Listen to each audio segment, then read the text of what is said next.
This is Alan making a video for Ajax Advantage. Today's video is going to be about bluffing badges. Bluffing badges are a bit different than our other badges. I've never been a fan of aggression stats. I feel they're too general and you can potentially have identical stats for players with significantly different ranges. I prefer betting and raising frequencies to help determine aggression. However, we're still left guessing as to range construction when we only use those frequencies. Our range graphs help with this. Bluffing badges should be viewed as a general reflection of willingness to bluff.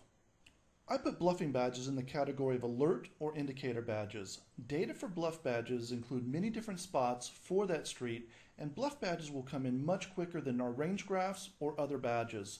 A bluff badge should work as a trigger to look deeper into an opponent's game.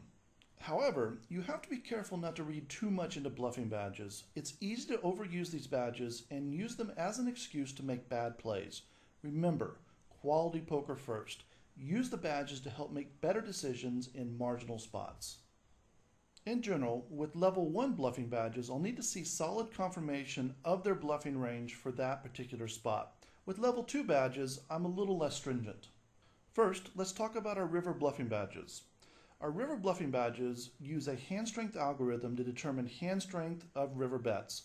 If 26% of river bets fits into our bluffing definition, the level 1 badge activates.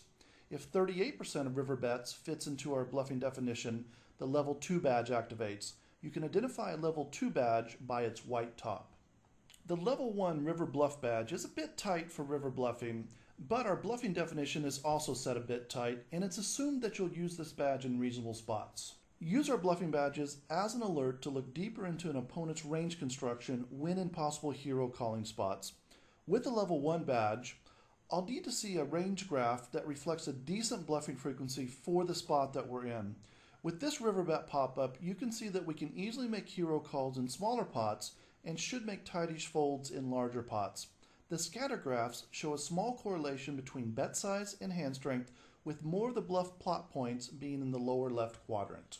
With a level 2 bluff badge, I'm much more likely to defend with limited information. Flop and turn bluff badges are a bit different as so few hands make it to showdown. Bluff frequency is a combination of known hands, hands that make it to showdown, and implied weakness. Implied weakness means they put money in the pot as the aggressor on that street and then folded before reaching showdown. Implied weakness is a bit tricky as it includes value hands which bet and then gave up without reaching showdown. However, the frequency of bet give-ups should be somewhat standard among regs. Flop and turn bluffing badges activate for players whose known hands plus implied weakness hands show a weaker range than the average reg. If a player has that street bluffing badge and I'm faced with aggression in a potentially defendable spot, I'll check closer for exploitable play revealed by badges or range graphs. Faced with a flop check raise in a single raise pot, I'll pull up that range graph. Here we can see out of the last 20 opportunities, this player had 9 hands that fell into the implied weakness category, 1 ace high and 1 middle pair, making over half their hands weak hands. Facing a turn stab after we've missed the flop C bet in position heads up in a single raise pot, we go to that pop-up. This player, over 20 opportunities, has had 10 hands fall into implied weakness, 3 air hands, 1 ace high. This high concentration of weak hands makes it very likely that we can properly defend by either raising the stab or floating the stab. This has been Alan for Ajax Advantage. If you guys have any suggestions for future videos, let me know. Good luck out there.